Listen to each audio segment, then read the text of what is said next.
So this happened a few months back. I've been driving for Lyft for like 3 years now, mostly doing the late shift because the roads are empty and people tip better when they're drunk. But man, sometimes you get passengers that just stick with you, you know? I always thought I was pretty good at reading people, had my share of weirdos, but nothing prepared me for this guy. This is actually why I finally got a dash cam. Should have had one years ago. It was just another night, probably around 2 a.m. My old Volvo was making those weird noises it always does, but that thing refuses to die. Streets were dead, which I love. Then I get this ping from some convenience store nearby. Right away, something felt wrong. You know that gut feeling when you just know something's off but can't explain it? That hit me hard as I pulled up. The store was completely dark, closed, no cars in the parking lot, nothing. And there's this guy just pacing around outside. This dude looked rough, like really rough, wearing this nasty hoodie with actual holes in it, moving all jerky like he couldn't sit still. Kept looking over his shoulder too, like someone was chasing him. Pretty obvious he was high on something. I should have just canceled and drove off. Had my finger on the button and everything. But for some stupid reason, I unlocked the doors and let him in. Biggest mistake ever. Soon as he got in, this guy just stared at me. Through the rearview mirror, not blinking, not looking away, just this intense stare that made my skin crawl. Most people are on their phones or looking out the window, but not this freak. I turned on the radio to break the awkward silence, and he immediately snapped at me to turn it off. His voice was all deep and scratchy, definitely a heavy smoker. Caught me so off guard I jerked the wheel a bit. I just did what he said and gripped the steering wheel tighter. Then he starts talking. Asked me if I'd ever picked up someone I shouldn't have. What kind of question is that? I tried to laugh it off, said hopefully not. But he didn't react at all, just leaned back and started mumbling to himself. Then he goes into the story about how he used to drive for Uber, but quit because some kids robbed him. He's slurring his words, and I'm trying to follow along, but here's the creepy part. He's smiling the entire time. Who smiles when talking about getting robbed? Then he says, and I'll never forget this, "It's funny how much trust you put in someone sitting right behind you." That's when I knew this wasn't just some random druggie. This guy was threatening me. My heart started racing, but what could I do? I'm driving 40 miles per hour with a potentially dangerous person behind me. He wouldn't shut up either. Just kept rambling about random stuff, some of it concerning, some just nonsense. Then he starts apologizing to nobody, saying that he'd done something awful, that he was a bad person, kept repeating, "I didn't mean it," over and over. I didn't say a word. Didn't want to set him off. We're almost at his destination when he suddenly yells that I missed the turn. I didn't miss anything. GPS showed we were fine. But I slammed the brakes anyway because I was scared. He demands I pull over, so I did. My hands were shaking like crazy. Then, like a miracle, police lights appear behind us. This guy immediately slouches down, trying to hide. I turn around and he's literally lying flat on my back seat with his eyes closed, playing dead or something. Stayed like that for the longest time. Finally, he sits up and says, "You got lucky," before just disappearing into the night. I called it quits right there. Couldn't drive anymore that night. A few weeks later, I'm scrolling through news on my phone and see that a convenience store got robbed that exact night, 2 blocks from where I picked this guy up. Makes me sick thinking I had an actual criminal in my car who could have hurt me. I'm too sketched out to call the cops about it. Got my own reasons for avoiding them, but I'm way more careful now about who I let in my car. I used to live in the city. The urban lifestyle was everything I'd always envisioned for myself. But after an extremely traumatic experience, I couldn't handle even the smallest sounds. I began to hate noise in general. My psychiatrist said I'd developed a rare case of phonophobia, that pins and needles feeling you get when your foot falls asleep, except it was always in my chest. Every car horn or slamming door felt like a jolt straight to my nerves.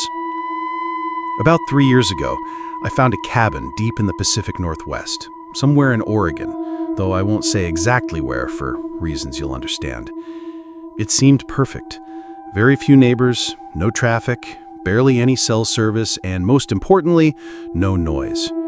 For the first time in months, I thought I might actually feel safe. The cabin was small but cozy, built to last with thick wooden beams and a sturdy stone fireplace. It smelled like pine and old books when I first walked in. The nearest neighbor lived about a 10-minute walk down a narrow dirt path. For the first few days, I just soaked in the silence. I'd wake up to birds instead of sirens, and at night the only sound was wind through the trees. It felt like the whole world had pressed pause. About a week after moving in, there was a knock at the door. I opened it to find a woman in her late 60s, with long gray hair and piercing blue eyes that seemed to see right through you. She introduced herself as Michelle and said she lived down the trail. She was carrying a basket of preserves, but something about her vibe seemed off. She practically shoved the basket at me, and when I took it, she stared at me like she expected me to say something else. The silence was awkward. Finally, she spoke words I'll never forget. Always keep your lanterns full, your windows shut tight, and your wits sharper than your axe. It wasn't something a normal person would say, more like a warning than advice. After I went inside, she didn't walk away for a good 45 seconds, which was the strangest part. That night, there was a rare Oregon thunderstorm. I lit candles and curled up with a book, actually enjoying the natural sounds of the storm. But a few hours in, there was loud banging at my door. Not knocking, banging. It was Michelle, soaked to the bone. She blurted that she'd seen someone near my woodpile and thought I should know. I stepped onto the porch with my flashlight, but couldn't see anything through the rain and darkness. When I asked if she was sure, she nodded, her eyes darting to the woods like she expected someone to emerge. Before I could say anything else, she told me to be careful and walked away into the storm. As soon as I shut the door, I realized her story had holes. How could she see my woodpile from her house 10 minutes away? She must have been on my property to begin with. Why would she be snooping around during a thunderstorm? I locked up as securely as I could and tried to sleep. Around midnight, I woke to the sound of a branch snapping outside my bedroom window. I crept to the window and spotted Michelle standing at the edge of the woods, facing away from my house. I could tell it was her because of her long, disheveled hair. When she started to turn around, I ducked below the window. When I looked again, she was gone. It didn't make sense. Why warn me earlier if she was the one lurking around? A few hours later, there was another knock, quieter this time. I peeked through the window and froze in horror. It wasn't Michelle. It was a burly, bald man with a thick beard. I retreated to my bathroom, locked the door, and called police. While on the phone, I heard him banging on the front door with something heavy. The operator said help was on the way. Eventually, the front door gave way with a crash. I thought I was going to die. The man started smashing things in my cabin, glass breaking, wood splintering. Thankfully, he didn't seem to look for me. The police arrived quickly, but not soon enough to catch him. They did a pathetic search, but wouldn't even check the woods, saying it was too dense. When I begged them to accompany me to Michelle's house, my jaw dropped. The entire cabin was abandoned. The cops confirmed no one had lived there in decades.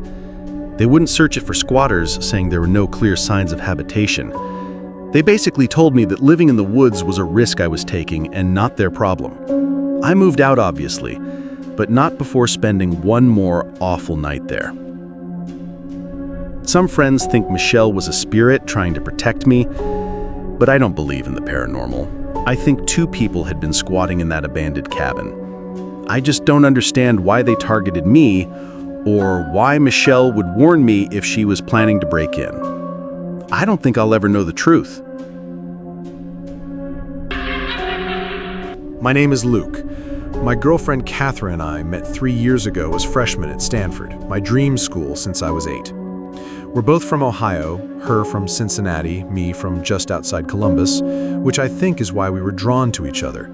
Most Stanford students are from California, so being from the Midwest makes us stand out. One tradition we've created is splitting Christmas between our families. Catherine's popular with my relatives, so her presence is expected at this point. Since her house is just 2 hours from mine, we spend Christmas Eve with my family, who celebrates Christmas Eve night, and then drive through the night to her house for Christmas Day. My favorite part isn't even the holidays themselves. It's that late-night drive. It's become its own tradition that we both look forward to every year. The quickest route takes us on quiet back roads through fields, trees, and occasional distant farmhouses. It's always really late, so we rarely encounter other cars. It feels like we have the world to ourselves. Don't laugh, but we always blast Juice WRLD during the drive. His music has been a shared obsession since we met. I know, it's a little cringy, but singing along together feels really special, like we're in sync. This past Christmas Eve started like any other. After a great night with my extended family, we packed up around midnight and hit the road. Snow was falling lightly, roads were deserted, music and heat cranked up, everything felt perfect. Then my phone rang. I glanced down, irritated by a call this late. Unknown number. I ignored it, figuring it was a scam call. Catherine joked about how committed those call center guys must be making calls on Christmas. We laughed it off. A few minutes later, my phone rang again. Another unknown number. Probably the same one. I let it go to voicemail. Catherine raised her eyebrow, and I showed her it was unknown. "That's so weird," she said with a confused look. Not 2 minutes later, it rang a third time. I was pissed, cursing under my breath as I fumbled for the phone. I snatched it and swiped across the screen, ready to tell whoever it was to screw off. "Hello?" I barked with the sharpest tone I could muster. I expected a scam script, but was met with silence and faint static. I was about to hang up when a man's voice spoke. "Hello, Luke." I was so off guard I nearly swerved off the road. The voice didn't belong to anyone I knew. Before I could respond, he continued, reciting personal information. My full name, address, details about my life that no stranger should know. My mind was racing. I wanted to pull over but kept driving like I was in a trance. After he paused, I asked what he wanted, trying to hide my fear. Then he said the words that made my blood run cold. "I'm not here for you. I'm here for Catherine." Hearing my girlfriend's name was 100 times more terrifying than hearing my own. The horrified expression on her face told me she was just as shocked. I blurted out that I didn't know Catherine, that he had the wrong number. The man chuckled. "She's sitting right next to you." That was too much. I pulled over, my hands literally shaking. I was about to say something when Catherine reached into my lap and hung up the phone. I screamed at her, demanding to know why she hung up on someone making personal threats. She didn't answer, just looked at me with wide, fearful eyes. I tried calling the number back multiple times, but it never went through. Catherine told me to keep driving, which I did, but not before questioning her. She said she was scared and I couldn't blame her for hanging up, which I guess was fair. But I still couldn't understand why she'd hang up. The rest of the drive was silent. At one point, I saw tears in Catherine's eyes. She said she didn't feel safe, which I empathized with, but something in my gut bothered me. Catherine and I had been through enough to know that trust didn't always come easily. There'd been white lies, half-truths, moments where I caught her being less than honest. I knew I was being paranoid, though. How could she possibly be involved? It's been almost a month since this happened, and I still don't have answers. Neither of our family members were responsible. We asked all of them. Catherine swears she's just as clueless as I am, which leads me to believe the caller had sinister intentions. You might think I'm overreacting to a harmless prank, but other than our family members, there are no people on Earth who knew Catherine and I would be driving that night. I've been really tense ever since, bracing myself every time my phone rings. I know he's going to call again, eventually. It's just a matter of time. The night shift passenger. I should have trusted my instincts that night. But when you're driving rideshare to pay rent, you can't afford to be picky. It was 3:17 a.m. when the notification popped up. Pickup, Mercy General Hospital. Drop-off, Industrial District, where nobody lives. The kind of place where warehouses stand empty and streetlights flicker like dying candles. I'd been doing night shifts for 8 months since losing my day job. You meet all kinds in those dark hours. Drunk students, exhausted nurses, people running from things they won't discuss. But something felt different about this ride from the moment I accepted it. The hospital parking lot was nearly empty when I arrived. Most of the building was dark except for the ER entrance, casting an eerie glow across wet pavement. Everything looked slick and uncertain under the sodium lights. I waited 5 minutes. No passenger. About to cancel when I saw her. She emerged from shadows between parked ambulances with an odd shuffling gait. Something was wrong with how she moved, like favoring one leg or carrying something heavy. As she approached, I got my first clear look. Probably 50s, stringy gray hair hanging in wet strands. Her scrubs were stained with something dark I didn't want to identify. Most disturbing were her eyes, completely bloodshot, like she hadn't slept in days. She slid into the back seat without a word. The smell hit immediately. Antiseptic mixed with something metallic and sweet that turned my stomach. "Warehouse district?" I asked, fighting nausea. She didn't answer. In the mirror, I watched her settle with careful movements.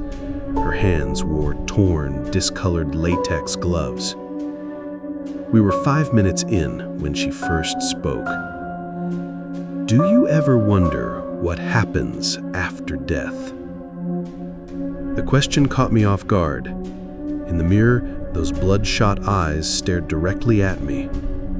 "I guess everyone thinks about that," I managed. She smiled, the most unsettling thing I'd ever seen. Stained teeth with something dark caught between them. "I know what happens," she whispered. "They don't really leave. They just change." My hands grew sweaty on the wheel. I could feel her boring into my skull. She continued. "I work the morgue night shift. People think it's quiet, but there's always activity. Sometimes they move. Fingers twitch. Eyelids flutter. Staff blame gas or muscle contractions. But I know better." We hit a red light. In the silence, her breathing was slow and raspy. Last week, one sat up, looked straight in my eye, and asked where he was. I told him he was dead, and he laughed. Said he felt more alive than ever. Asked if I wanted to feel what he felt. The light turned green. I pressed gas harder than necessary, seriously considering telling her to get out of my car. "I said yes," she whispered, reaching into a bag I hadn't noticed. "Now I understand. Death isn't the end, it's the beginning of something beautiful." She pulled out a syringe filled with something that swirled in the streetlight. "I've been sharing this gift.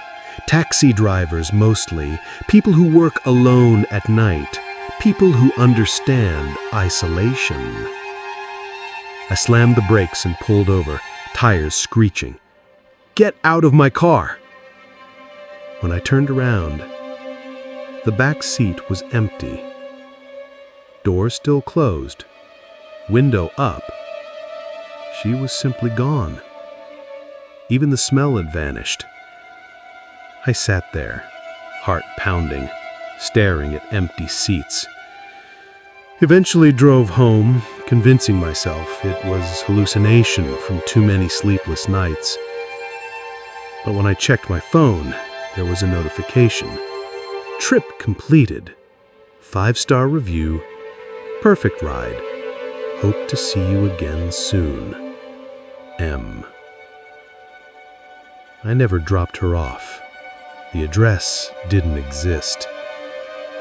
I quit rideshare the next day, started working day shifts with other people around. But late at night, I get texts from unknown numbers.